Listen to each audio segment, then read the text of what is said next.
Queridos, hoje aconteceu uma coisa interessante. Às 2h pouco da manhã eu acordei, sem sono. Eu realmente estou ficando velho, porque dizem que quando você vai passando o tempo, você vai dormindo menos. Mas hoje foi diferente, porque essa medicação que eu já faz quase um mês, graças a Deus, diminuindo bastante, mas ainda tomando, ela tem dias que me dá muito sono, tem dias que me dá sono nenhum. E eu fico variando aí. Graças a Deus está diminuindo, a fisioterapia está fazendo efeito. Mas hoje foi uma daquelas noites que me tirou o sono completamente. Eu dou 2h pouco da manhã, eu acordei e disse: rapaz, e agora? O que é que eu vou fazer às 2h pouco da manhã? Se eu ligar o celular, que é a tendência natural que a gente faz, você sabe o que acontece, você desperta e não dorme mais. Se eu ligar a televisão, piorou. Se eu pegar um livro para ler, talvez eu não consiga, né? A cabeça fica mais baixa e isso eu tenho evitado. E eu disse: sabe uma coisa, eu vou fazer o que me recomendam, ou que eu ouvia muito no início da minha vida com Cristo. Se Deus lhe acorda de madrugada, é porque talvez Ele queira um tempo a mais com você. Então resolvi orar, gastar um pouco mais de tempo com Deus. Depois de um bom tempo, prolongado tempo, então acabei adormecendo. Deus disse: ok, já tinha o que dizer para você, pode voltar para a cama. E foi assim que aconteceu. Eu havia preparado durante o dia de ontem todas as 2 exposições, dando sequência às nossas exposições sobre o livro de Daniel, que fala sobre o Deus que reina sobre tudo e sobre todos, no capítulo 6, que encerra a primeira grande parte do livro. A partir da próxima parte, capítulo 7 em diante, nós vamos começar a ver as profecias de Daniel, porque até então ele está contando os episódios que ele viveu, nos vários reis e reinados pelos quais ele passou, nos quais o Senhor demonstrou para ele que é um Deus que reina sobre tudo e sobre todos. E então eu preparei as 2 mensagens, dividindo direitinho para amanhã e para a noite. Só que aí, quando deu por volta de 6 horas da manhã, eu acordei de novo, e aí eu disse: bom, aqui eu vou dar uma revisada no sermão. Pensei dar uma olhada no sermão, revisitar o que eu havia escrito e tal.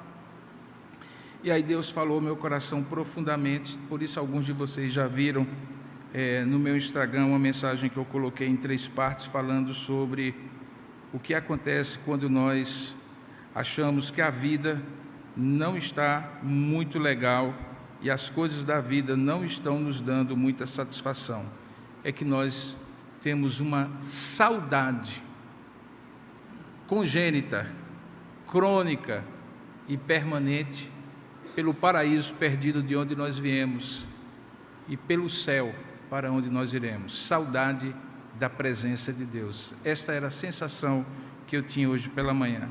E é para falar sobre fome e sede de Deus, da saudade que nós temos de Deus, que eu lhe convido, diferentemente do que eu havia planejado, a abrir a palavra do Senhor no livro de Salmos, capítulo 84, a partir do verso 1. Salmos 84, vamos ler juntos?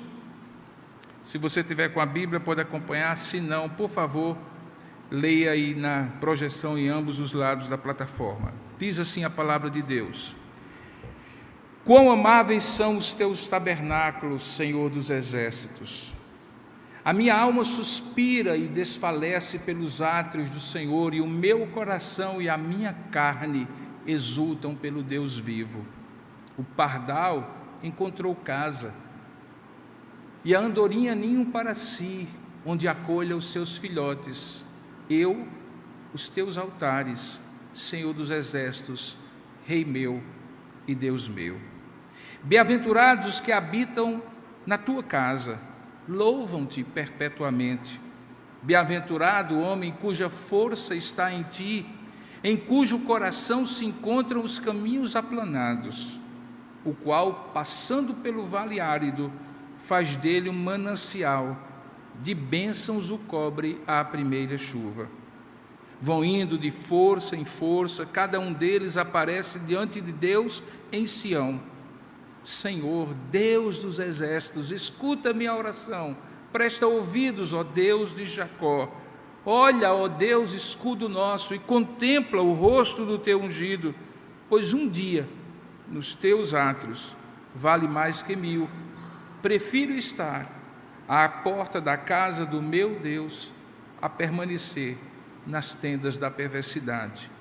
Porque o Senhor Deus é sol e escudo, o Senhor dá graça e glória, nenhum bem sonega aos que andam retamente. Ó Senhor dos exércitos, feliz é o homem que em Ti confia. Que Deus abençoe a sua palavra. Amém. Vamos orar juntos? Curva a sua cabeça, peça para Deus falar ao seu coração, senão terá sido em vão tudo aquilo que você já cantou e louvou a Deus nesta manhã. A própria razão da sua existência, desse encontro com Deus, só faz sentido se o seu coração estiver aberto para ouvi-lo falar com você. Vamos ter alguns momentos de oração. Ó Deus amado e querido Pai, muitas vezes na nossa existência, Pai, nós tivemos encontros maravilhosos contigo.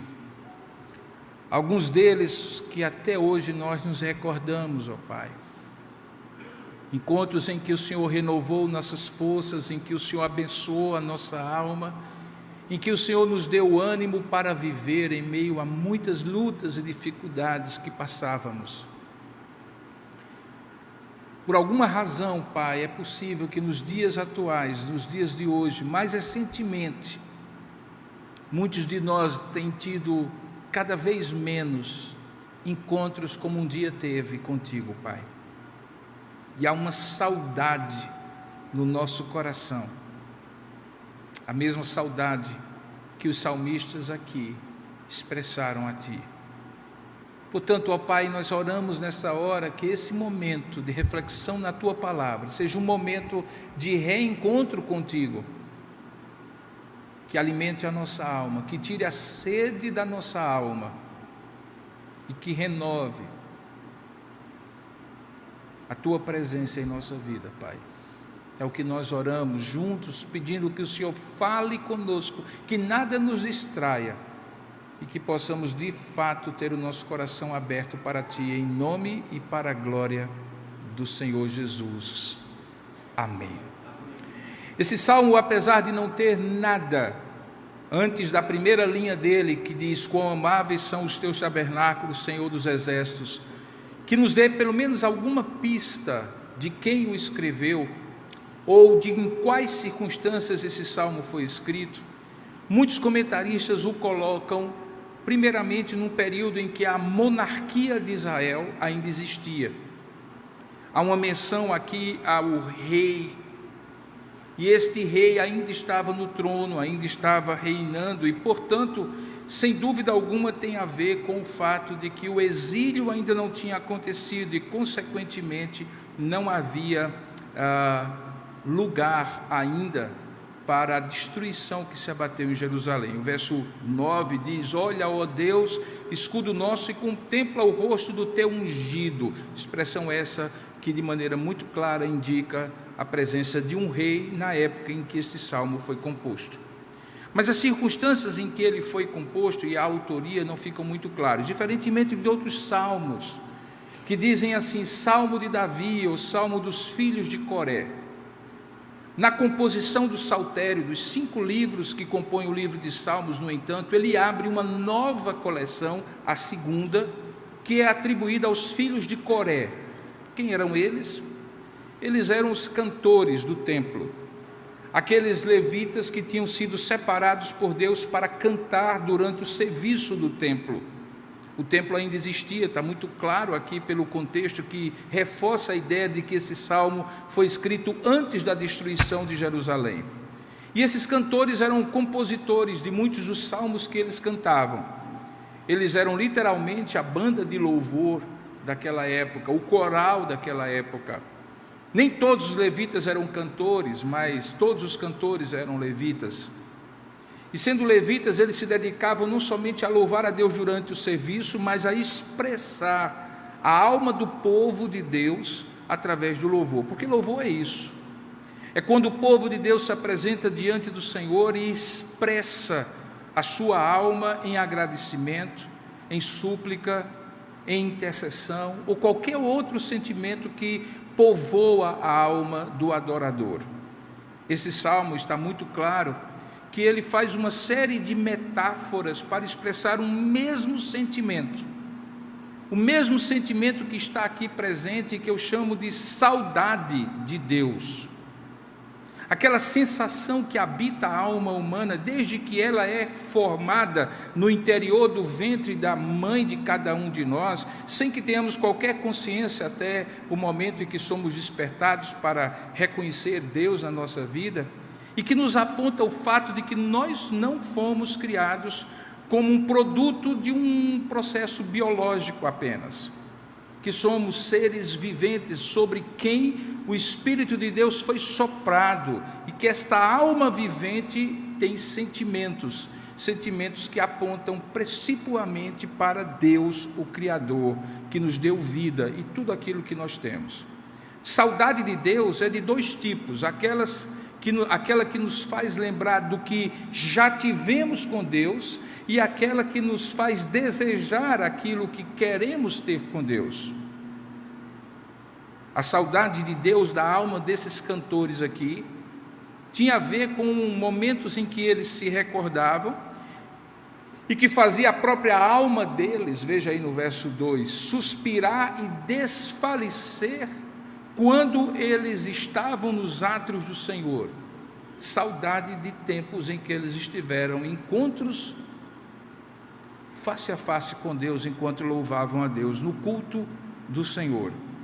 E eles comparam isso, todo esse sentimento de saudade de Deus, com algumas expressões que parecem ser muito pequenas, porque remetem a seres da criação, sendo o homem a coroa da criação. No verso 3, eles comparam essa saudade de Deus àquela sensação de completude, de ter encontrado, enfim, uma casa em uma habitação que um pardal tem, que uma andorinha tem, onde ele acolhe os seus filhotes, onde ele acolhe o seu ninho. E aí o salmista, comparando-se a isso, diz: e eu tenho esse mesmo tipo de senso e de sensação de que estou no lugar para onde eu fui criado, diante do Deus que me criou e em quem eu tenho a satisfação mais profunda da minha alma. E aí ele diz: e eu tenho essa mesma sensação nos teus altares, Senhor dos exércitos, Rei meu e Deus meu.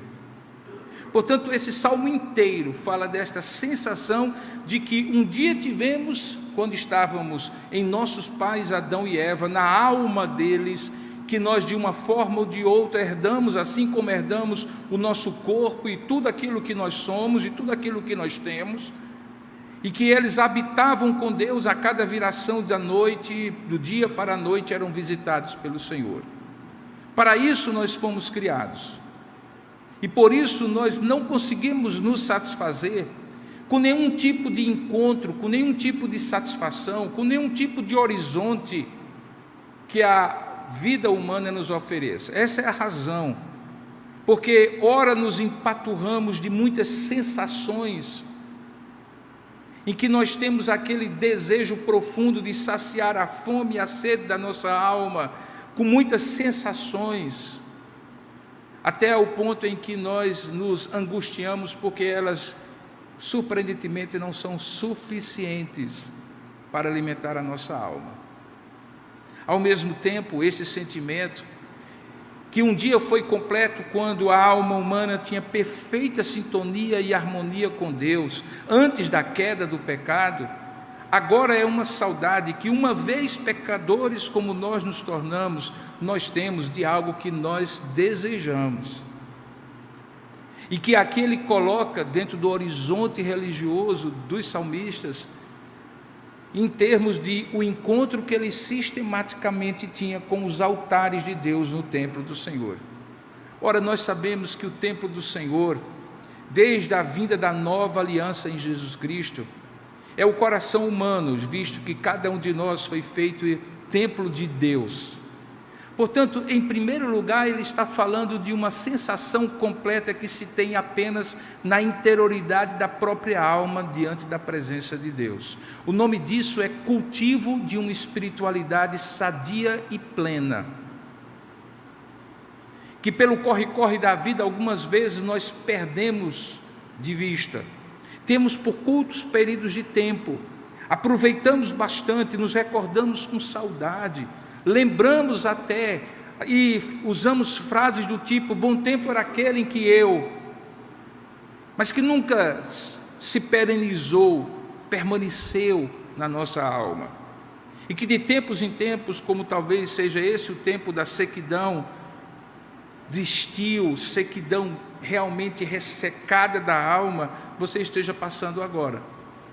Mas é aí na sua alma, representada nessa ideia do templo que você é, em quem habita o Espírito de Deus, que você pode ter a renovação da presença de Deus. A saudade que você tem de Deus não se localiza em um lugar específico, nem mesmo nesta Assembleia Santa do povo da aliança, que é convocada no dia do Senhor para apresentar-se diante de Deus, mas no dia a dia e a cada momento em que nós temos a oportunidade de cultivar essa presença abençoadora de Deus dentro de nós pelo seu Espírito.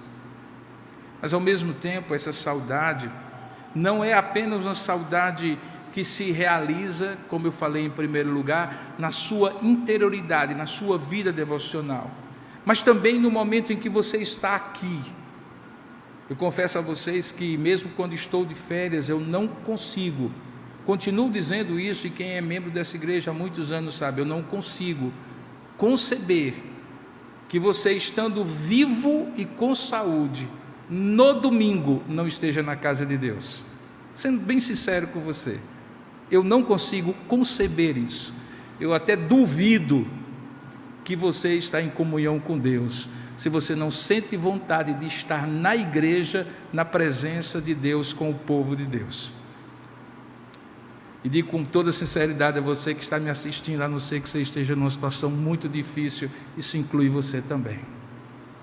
Porque o salmista diz assim, que mais do que felizes são aqueles que, veja o verso 4, habitam em tua casa, pois podem te louvar perpetuamente. Aquilo que nós recebemos de Deus como privilégio por 2 horas, por 1h30, pela manhã ou à noite, é um bálsamo tão grande que parece se perpetuar na nossa alma, como um alento que nós recebemos para o restante dos 6 dias, de muitas lutas e dificuldades que nós enfrentamos neste mundo que parece ser um vale de lágrimas. Se Deus lhe preserva uma semana inteira, desde o último domingo, passando por tantas lutas, como descreve aqui, como vales áridos no verso 6, no domingo, Ele cobre você de bênçãos, como um manancial, veja aí o verso 6, cobre a primeira chuva, este vale árido da vida. O primeiro dia da semana é como essa primeira chuva, que depois de um período de uma semana inteira de sequidão, de luta, de decepções, de conflitos, de frustrações, de gente lhe enganando, gente lhe traindo, gente sendo falsa com você, gente fazendo coisas horríveis contra você, você tendo que lutar pelo que é seu, quando tudo neste mundo parece competir contra você. E aí de repente você chega no domingo como você está aqui. Isso aqui é um privilégio tremendo. Ele é tão grande que ele é comparado a uma bem-aventurança. E uma bem-aventurança que só esses cantores tinham, que era a bem-aventurança de habitar em sua casa. Eu vou explicar por que é comparado a isso. O templo em Jerusalém era dividido em várias seções, e havia lugares chamados átrios, que separavam por segmentos. Havia, por exemplo, o átrio dos homens, havia o átrio das mulheres, e havia o átrio dos sacerdotes, onde os levitas estavam. Nas igrejas mais antigas atuais, as igrejas da nossa época, mas mais antigas, elas têm inclusive um mezanino, em que normalmente o culto, o coral da igreja cantava, e nem era visto. As igrejas mais tradicionais, com arquitetura mais tradicional, o coral nem se apresentava diante da igreja, mas escondido às vistas da igreja, como se um louvor emanasse da estrutura da igreja, das paredes, dos espaços da igreja. A própria presença de Deus enchendo o templo como a Shekinah, a presença santa, a gloriosa presença do Senhor. Diz o texto que quando você tem a oportunidade de, depois de uma semana, tomando pequenos goles da água da presença de Deus para ir matando a sede daquele dia, e só daquele dia, por isso que no dia seguinte você tem sede de novo da presença de Deus, você chega ao domingo e diz o texto que você é bem-aventurado por poder, à semelhança daqueles sacerdotes, habitar, mas não perpetuamente, embora aqui eles são chamados dos que louvam-te perpetuamente, no verso 4, mas pelo menos por meia hora, 1 hora, 2 horas, o tempo que o culto, junto com o povo de Deus, demora. E talvez a palavra que eu usei foi proposital mesmo, porque para alguns o culto é uma questão de demorar muito ou demorar pouco, mas não deveria ser. Porque é o culto, junto com o povo de Deus, que renova o vale árido da sua existência semanal, enchendo esse vale de manancial de águas, quando o povo de Deus está reunido em seu nome para louvar e glorificar a Deus. Então, se tem uma coisa que é verdade de um lado para o outro, na mão dupla, é que nem aquele momento individual seu substitui esse momento, nem esse momento substitui aquele individual a cada dia, porque são momentos diferentes. No dia a dia você está ali na face de Deus, você larga-se na presença de Deus, você chora na presença de Deus, você louva a Deus e deixa Deus visitar a intimidade do seu coração. Aqui você faz algo semelhante, mas na presença de outras pessoas, e a presença da comunhão dos santos do Senhor faz com que esse momento tenha um significado diferente. É o que a gente chama de culto coletivo, culto comunitário, culto do povo de Deus reunido em seu nome, convocação santa. Por isso, culto não deveria ser contado em minutos, nem você deveria ter a sensação que ele está demorando muito ou demorando pouco, porque quem é convocado não tem direito de dizer quanto tempo fica na presença de quem o convocou. Eu tenho certeza que você já ficou, ou já tomou um chá de cadeira, como a gente chama, convocado que você foi por alguma autoridade, ou por alguém que tinha um benefício para lhe dar, ou um negócio para lhe propor, e você esperou pacientemente na antessala da presença daquele que poderia lhe beneficiar, ou que você tinha interesse de estar com ele. E eis que estamos aqui na presença do nosso Deus. Como imaginar que demora muito ou demora pouco estar na presença de Deus, se cada minuto na presença dele, como diz o texto, é melhor do que 1000 anos, verso 10, nas tendas da perversidade. Como imaginar que está na presença de Deus com seus irmãos por 1 minuto, por um dia, não tem valor maior do que estar na presença de qualquer outro e com quem quer que seja, mesmo que seja por 1000 anos. Se você foi criado para Ele e por Ele, para a glória dEle. E em terceiro e último lugar, fica muito claro que Deus também está dizendo aqui, que além do culto individual, do momento da saudade matada na presença de Deus, do reencontro pessoal, do abraço da alma do adorador, da sua alma com o seu Deus, além do culto daqueles que estão da mesma maneira convocados por Deus para adorá-lo como povo de Deus, na riqueza dos louvores, dos sentimentos, das orações que são feitas, este salmo expressa aquela realidade escatológica, futura, de que um dia Deus vai reunir como seu povo para um louvor eterno. É aquela saudade daquilo que nós anelamos e não apenas daquilo que já experimentamos. Eu costumo dizer que as pessoas são carentes por 2 razões. Carentes do ponto de vista emocional.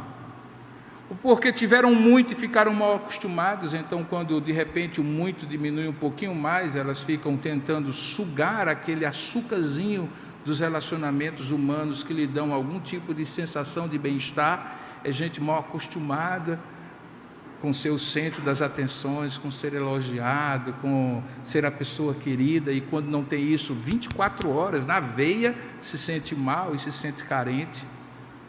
E há aqueles que nunca tiveram, mas já ouviram falar que alguém tem, e porque nunca tiveram, eles anelam desesperadamente.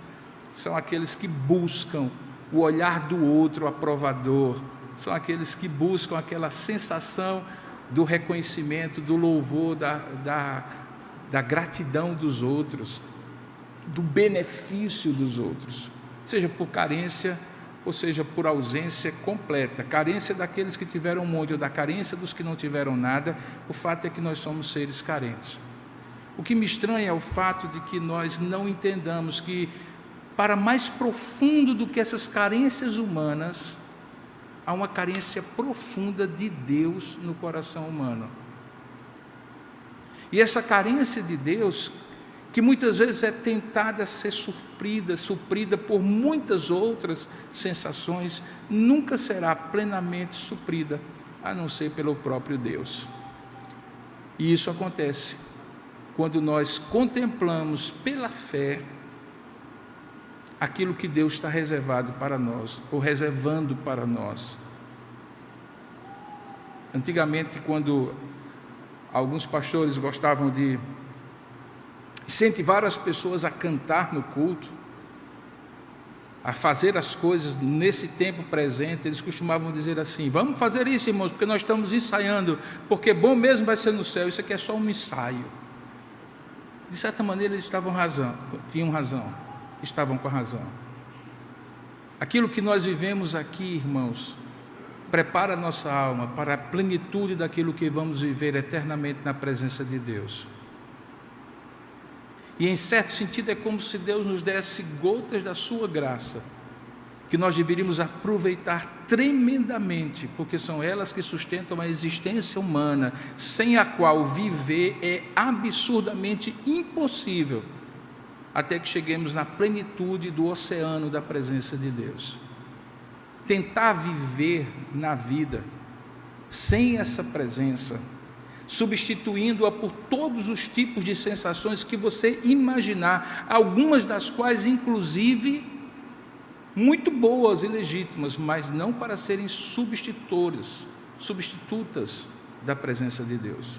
Um dia desse eu estava falando para um grupo de idosos, e conversando com elas, ou com eles, eram homens e mulheres, um deles disse assim: pastor, quando eu era solteira, eu pensava assim, no dia que eu casar, eu vou ser feliz. E eu encontrei um homem maravilhoso. Meu marido, que hoje é falecido, foi um homem maravilhoso. Olha, o que eu imaginava na vida ele me dava. Carinhoso, compreensivo. Mas faltava alguma coisa. E então eu imaginei assim: quando eu tiver filhos com ele, eu serei feliz. E Deus me deu 4 filhos maravilhosos, até hoje, todos 4 vivos. Eles não me deram desgosto na vida, estudiosos, trabalhadores, constituíram sua família, mas alguma coisa faltava. Quando o pai deles morreu, eu olhei para eles e disse: todo o meu amor que eu dava e que eu recebia do pai de vocês, agora eu quero ter de vocês. E me tornei a mãe mais abnegada e dedicada que você possa imaginar, pastor. Mas faltava alguma coisa. E aí então eu imaginei: quando eu tiver netos, eu serei feliz. E pastor, eu não sei, o senhor tem netos? Eu disse: ainda não, mas estou doidinho para ter. Ah, quando o senhor tiver neto, o senhor vai ver, é muito melhor do que filho. É a sobremesa da vida, pastor. A gente não tem responsabilidade nenhuma, e quando a gente se cansa deles, a gente entrega a mãe e o pai. É maravilhoso, é só bônus, ônus nenhum. Eles nos acham maravilhosos, porque nós damos a eles tudo aquilo que nós não dávamos aos nossos filhos, e eles nos acham maravilhosos. Na verdade, pastor, se o senhor lembrar direitinho, eu nunca vi um neto dizer para a avó: eu não te amo, você é ruim. Eles diziam para os pais, mas para os avós não. E aqui os meus netos são maravilhosos, sabe, pastor? Um deles se casou recentemente, e eu estou anelando, desejando muito quando ele me der o meu primeiro bisneto. Mas eu me peguei um dia desse dizendo o seguinte: quando eu tiver meu primeiro bisneto, eu vou ser feliz. E eu descobri que eu estou perto de morrer, pastor. Se eu verei meu bisneto ou não, eu não sei, mas uma coisa eu sei: enquanto eu estiver procurando em pessoas, em sensações, em coisas, em realizações, em posses, a minha verdadeira felicidade, enquanto isso passou pela minha vida em toda, eu esqueci que a minha felicidade estava exclusivamente no Deus que me criou à sua imagem e semelhança. Eu podia ter sido feliz, pastor, sem precisar de nada ou ninguém como complemento. E eu até desconfio, pastor, que se eu tivesse sido feliz em Deus, eu teria sido muito mais feliz como a esposa que eu fui, como a mãe que eu sou, como a avó que eu me tornei e como a bisavó que eu desejo. Você entendeu o que aquela mulher me falou? Eu entendi que felicidade mesmo a gente só tem na pessoa de quem nos fez para viver para Ele e nele. Portanto, se algum dia acontecer de você acordar às 2:pouco da manhã e perder o sono, aproveite o restante da madrugada. É tempo extra que Deus tem com você. E quando você no domingo pela manhã tiver uma vontade amaldiçoada de ficar em casa, porque o espírito de autoindulgência dirá a você: mas sua semana foi muito cansativa, hoje é o dia de você ficar um pouquinho mais de tempo, tomar um café com mais tempo e aproveitar para ver as novidades na TV ou na internet, ou quem sabe maratonar na Netflix. Quando essas vontades amaldiçoadas todas passarem na sua mente, lembre que tem um povo que está reunido esperando por você, e você faz falta. E mais do que isso, é você quem perde mais por não estar na presença de Deus. E mais do que isso, querido, viva cada dia a felicidade que Deus lhe dá pela presença que você tem tido nele hoje, mas na expectativa da gloriosa felicidade que você terá quando estiver plenamente com Ele, porque a vida aqui na terra só faz sentido se você viver na perspectiva da eternidade, senão você vai chegar à mesma conclusão de Salomão: é vaidade e vaidade, correr atrás do vento. Quer você tenha 10, 20, 30 ou 50 anos, você descobrirá brevemente que trabalhar muito, aproveitar muito a vida, se preocupar muito, competir muito e fazer todas essas coisas é como uma verdadeira cachaça existencial que lhe embriaga e lhe faz fazer-se dependente dela, porque você não foi criado para isso. O meu desejo é que essas coisas que Deus falou comigo durante a madrugada e que eu compartilhei com você, à luz de Salmo 84, encham a sua alma e animem você a estar aqui, daqui a pouco, às 18 horas, para adorar a Deus, porque vai ser um privilégio ainda mais glorioso. Que Deus o abençoe e lhe guarde. Amém? Curva a sua cabeça e agradeça a Deus pelo privilégio de conhecer esse Deus e de poder ter nele a sua real satisfação. Ó Deus amado e querido Pai, nós fomos criados para Ti, e somente em Ti a nossa alma encontrará descanso pleno e felicidade eterna, Pai. Tudo aquilo que nos encanta as vistas, nos atrai os olhares, nos propõe sedutoras propostas de vida alternativa, onde o Senhor é excluído da centralidade das nossas aspirações mais profundas. Ó Deus, tudo isso é ilusão.